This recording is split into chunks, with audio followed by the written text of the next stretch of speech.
ఇది రెండవ ఘట్టం. బేసిక్గా దెయ్యాలకి కామం ఎక్కువ. వచ్చినోడు కామ పిశాచి అన్న అనుమానం, నువ్వు జాగ్రత్త. ఈ కామ పిశాచాలకి ఆడవాసనలు తగలగానే వాటి మతి ప్రేమించి పాదాలు వెనక్కి తిరిగిపోతాయి. అర్థం కాలేదు. చెప్తా. ఇది ఆత్మగాడు అనుకో, నువ్వు నేననుకో. నువ్వు వెళ్ళి వాడిని బాగా టెంప్ట్ చేసావనుకో.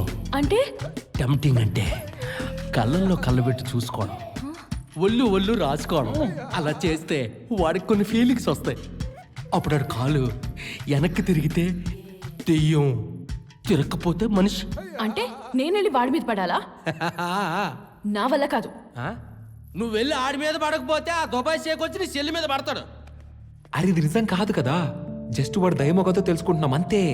అరే ఇవన్నీ చేస్తే మన ప్రాబ్లమ్స్ అన్నీ సాల్వ్ అయిపోతాయి. ప్లీజ్ అర్థం చేసుకో.